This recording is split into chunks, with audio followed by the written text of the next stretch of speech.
अस्सलाम वालेकुम। मोअज़्ज़िज़ नाज़रीन, प्यारे दोस्तों, बहनों, भाइयों और बुजुर्गों, मैं हाफिज़ सफदर नवाज एडवोकेट आपको अपने इस्लामी चैनल के अंदर खुशामदीद कहता हूँ।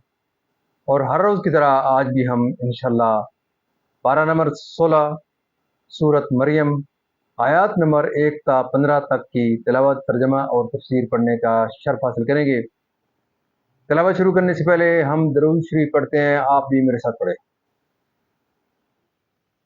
अल्लाहुम्मा सल्लि अला मुहम्मद व अला आलि मुहम्मदिन कमा सल्लैता अला इब्राहीम व अला आलि इब्राहीम इन्नका हमीदुम मजीद। अल्लाहुम्मा बारिक अला मुहम्मद व अला आलि मुहम्मदिन कमा बारकता अला इब्राहीम व अला आलि इब्राहीम इन्नका हमीदुम मजीद।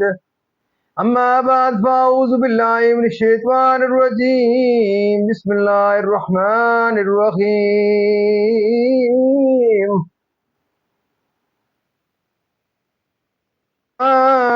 काफ हा या ऐन स्वाद।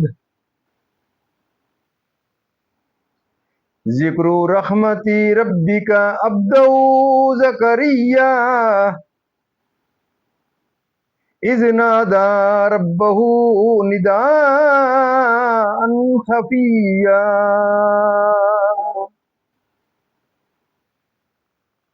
क़ाल रब्बी इन्नी वहनल अज़्मु मिन्नी वश्तअलर रअसु शैबन वलम अकुन बिदुआइका रब्बि शक़िय्या।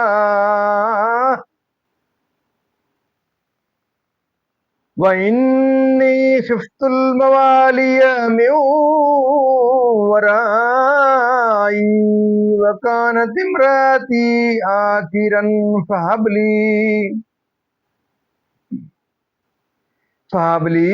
मिन लदुनका वलिय्यन यरिसुनी व यरिसु मिन आलि याकूब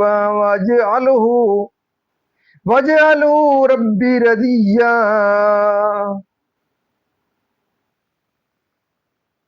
ज़करिया इन्ना नुबश्शिरुका बिग़ुलामिन इस्महू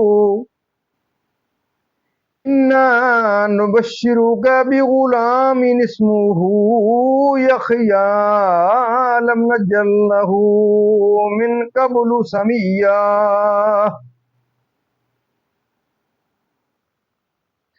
क़ाल रब्बी अन्ना यकूनु ली ग़ुलामुन व कानत इम्राती आक़िरन व क़द बलग़तु मिनल किबरि इतिय्या।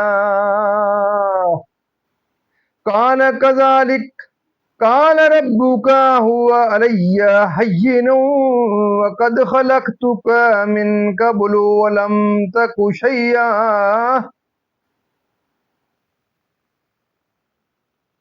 क़ाल रब्बि इजअल ली आया क़ाल आयतुका अल्ला तुकल्लिमन नास सलास लयालिन सविय्या।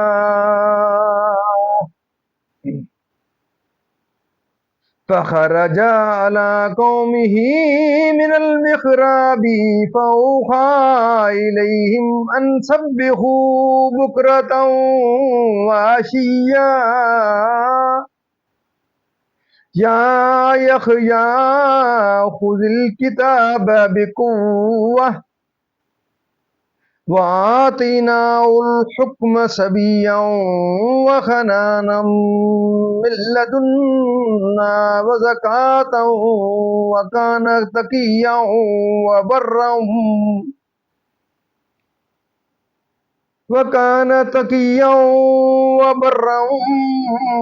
बिवालिदैहि व लम यकुन जब्बारन असिय्या। वसलामुन अलैहि यौम वुलिद व यौम यमूत व यौम युबअसु हय्या। सदकल्लाहुल अजीम। तर्जमा।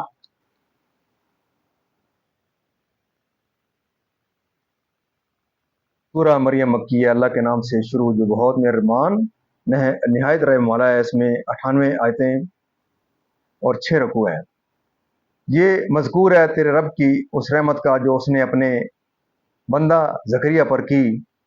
जब उसने अपने रब को आहिस्ता पुकारा, अर्ज़ की, ऐ मेरे रब, मेरी हड्डी कमज़ोर हो गई और सर से बुढ़ापे का बबूका फूटा, यानी कि शोला चमका। और ऐ मेरे रब, मैं तुझे पुकार कर कभी नामुराद न रहा और मुझे अपने बाद अपने कराबत वालों का डर है और मेरी औरत बांझ है।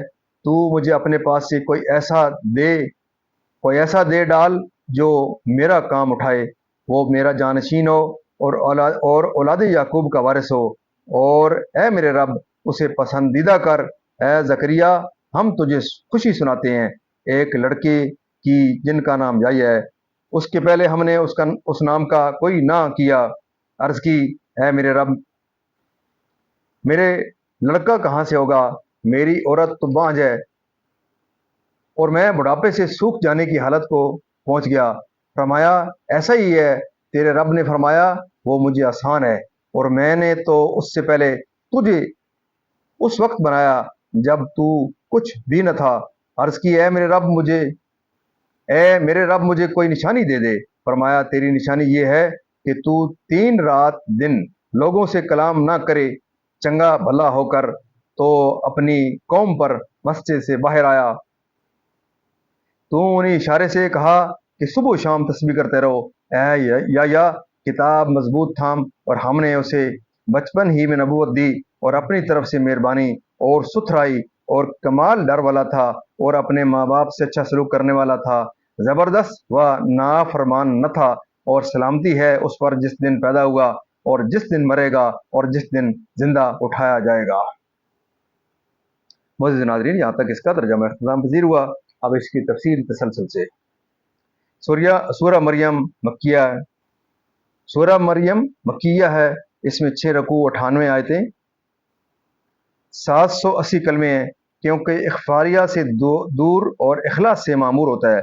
नीज़ ये भी फ़ायदा था कि पीराना साली की उम्र में, जबकि सन शरीफ 75 या 80 बरस का था, औलाद का तलब करना एहतमाल रखता था कि अवाम उस पर मलामत करें, इसलिए भी इस दुआ का इख्वा मुनासिब था। एक कौल ये भी है कि ज़ोफ़ पीरी के बायस हजरत की आवाज़ भी ज़ईफ़ हो गई थी, यानी पीराना साली का ज़ोफ़ गायत को पहुँच गया कि हड्डी जो नहायत मजबूत उज़्व है उसमें कमज़ोरी आ गई, तो बाकी एज़ा व क़ुव्वा का हाल मोहताज बयान ही नहीं कि तमाम सर सफ़ेद हो गया। हमेशा तूने मेरी दुआ कबूल की और मुझे मुस्तजाबुद्दावात किया। चचाजाद वगैरह का कि वो शरीर लोग हैं, कहीं मेरे बाद दीन में रखना अंदाजी न करें, जैसे कि बनी इसराइल से मुशाहिदे में आ चुका है और मेरे इल्म का हामिल हो कि तू अपने फजल से उसको नबूवत अता फरमाए। अल्लाह ताला ने हज़रत ज़करिया अलैहिस्सलाम की ये दुआ कबूल फरमाई और इरशाद फरमाया, ये सवाल इस्तिबाद नहीं बल्कि मकसूद ये दरियाफ्त करना है कि अताए फर्जंद किस तरीका पर होगा। क्या दोबारा जवानी मरहमत होगी या इसी हाल में फर्जंद अता किया जाएगा? तुम्ही दोनों से लड़का पैदा फरमाना मंजूर है, तो जो मादूम के मौजूद करने पर कादिर है, उससे बुढ़ापे में औलाद अता फरमाना क्या अजब, जिससे मुझे अपनी बीवी के हमला होने की मार्फत हो, सही सालम होकर बगैर किसी बीमारी के और बगैर गुंगा होने के। चुनाचे ऐसे ही हुआ कि उन अयाम में आप लोगों से कलाम करने पर कादिर न हुए। जब अल्लाह का जिक्र करना चाहते, जुबान खुल जाती जो उसकी नमाज की जगह थी, और लोग पसे महराब इंतजार में थे कि आप उनके लिए दरवाज़ा खोलें तो वो दाखिल हों और नमाज पढ़ें। जब हज़रत ज़करिया अलैहिस्सलाम बाहर आए तो आपका रंग बदला हुआ था, गुफ्तगू नहीं फरमा सकते थे। ये हाल देखकर लोगों ने दरियाफ्त किया, क्या हाल है? और हस्बे आदत फजर व असर की नमाजें अदा करते रहो। अब हज़रत ज़करिया अलैहिस्सलाम ने अपने कलाम ना कर सकने से जान लिया कि आपकी बीवी साहिबा हामिला हो गई اور حضرت یحییٰ علیہ السلام کی ولادت سے 2 سال بعد اللہ تبارک و تعالیٰ نے فرمایا، یعنی توریت کو، جب کہ آپ کی عمر شریف 3 سال کی تھی، اس وقت اللہ تبارک و تعالیٰ نے آپ کو عقل کامل عطا فرمائی اور آپ کی طرف وحی کی۔ حضرت ابن عباس رضی اللہ تعالیٰ عنہما کا یہی قول ہے، اور اتنی سی عمر میں فہم و فراست اور کمال عقل و دانش و خوارق عادات میں سے ہے، اور جب بکرمہ تعالیٰ یہ حاصل ہو تو اس حال میں نبوت ملنا کچھ بھی بعید نہیں، لہذا اس آیت میں حکم نبوت مراد ہے۔ یہی قول صحیح ہے۔ بعض مفسرین نے اس سے حکمت یعنی فہم توریت اور فقہ فی الدین بھی مراد لی ہے۔ منقول ہے کہ اس کم سنی کے زمانے میں بچوں نے آپ کو کھیل کے لیے بلایا تو آپ نے فرمایا، ما للعبی خلقنا، ہم کھیل کے لیے پیدا نہیں کیے گئے، عطا کی اور ان کے دل میں رقت و رحمت رکھی کہ لوگوں پر مہربانی کریں، تاکہ اور ان کے دل میں رقت و رحمت رکھی کہ لوگوں پر مہربانی کریں۔ حضرت ابن عباس رضی اللہ تعالیٰ عنہما نے فرمایا کہ زکوٰۃ سے یہاں طاعت و اخلاص مراد ہے، اور آپ خوف الہی سے بہت گریہ زاری کرتے تھے، یہاں تک کہ آپ کے رخسار مبارک پر آنسو سے نشان بن گئے تھے، یعنی آپ نہایت متواضع اور خلق تھے، اور اللہ تعالیٰ کے حکم کے مطیع کہ یہ تینوں دن بہت اندیشہ ناک ہیں، کیونکہ ان میں آدمی وہ دیکھتا ہے جو اس سے پہلے اس نے نہیں دیکھا، اس لیے ان تینوں موقعوں پر امن و سلامتی عطا کی۔ یعنی اے سید انبیاء صلی اللہ علیہ وسلم، قرآن کریم میں حضرت مریم کا واقعہ پڑھ کر ان لوگوں کو سنائیے تاکہ انہیں ان کا حال معلوم ہو۔ معزز ناظرین، اللہ تعالیٰ کے فضل و کرم سے آج تک کی یہاں تلاوت، ترجمہ اور اس کا تفسیر اختتام پذیر ہوئی۔ ہم اللہ تعالیٰ کے دربار کے اندر اس کلام مقدس کے صدقے دعا کرتے ہیں کہ اللہ تعالیٰ ہمیں قرآن پاک پڑھنے، قرآن پاک کو سمجھ کر اس کے احکامات کے مطابق، حضور پاک صلی اللہ علیہ وسلم کی پاک سیرت کے مطابق اور صحابہ کرام کے نقش قدم کے اوپر اللہ تعالیٰ ہمیں چلنے کی توفیق عطا فرمائے۔ اللہ تعالیٰ کے دربار کے اندر ہم اس کلام مقدس کے صدقے، حضور پاک صلی اللہ علیہ وسلم کی ذات برکات کے صدقے دعا کرتے ہیں کہ اللہ تعالیٰ تمام پریشانیاں دور فرمائے، تمام بیماروں کو شفائے کاملہ عطا فرمائے، اور اللہ تعالیٰ تمام مرحومین کو جنت الفردوس میں اعلیٰ و بالا مقام عطا فرمائے۔ میں اپنے تمام معزز ناظرین کے لیے اس فورم پر یہ اللہ تعالیٰ کے دربار کے اندر اس کلام مقدس کے صدقے، حضور پاک صلی اللہ علیہ وسلم کی ذات برکات کے صدقے یہ دعا کرتا ہوں کہ اللہ تعالیٰ مجھے اور آپ کو اس پروگرام کے ساتھ جڑے رہنے کی توفیق عطا فرمائے، اور اللہ تعالیٰ مجھے اور آپ کو اس پروگرام کو جاری رکھنے اور دیر تک جاری رکھنے کی اللہ تعالیٰ ہمیں توفیق عطا فرمائے۔ میں اپنے تمام معزز ناظرین کے لیے اللہ تعالیٰ کے دربار کے اندر یہ دعا کرتا ہوں کہ اللہ تعالیٰ مجھے اور آپ کو اور دن قیامت حضور قرآن پاک کے صدقے، حضور پاک صلی اللہ علیہ وسلم کی ذات برکات کے صدقے اللہ تعالیٰ ہمیں حضور پاک صلی اللہ علیہ وسلم کی اللہ تعالیٰ کے دربار کے اندر شفاعت نصیب فرمائے۔ اور آپ سے یہ سزا رہتی ہے کہ آپ میرے اس چینل کو ضرور لائک شیئر کریں، سبسکرائب کریں، زیادہ سے زیادہ دوستوں کے ساتھ شیئر کریں، خود بھی اس ویڈیو کو پورا دیکھے کریں، اپنے بچوں کو، اپنے عزیز اقربا کو، اور جہاں تک آپ اس آواز کو لائک شیئر کر کے آپ آگے آپ اس کو شیئر کر سکتے ہیں، ضرور کریں۔ آپ میرے یوٹیوب چینل کو ضرور، آپ اس کے جو چینل ہے اس کو سبسکرائب کیا کریں۔ اللہ تعالیٰ آپ کی زندگی میں خیر و برکت عطا فرمائے، آمین ثم آمین۔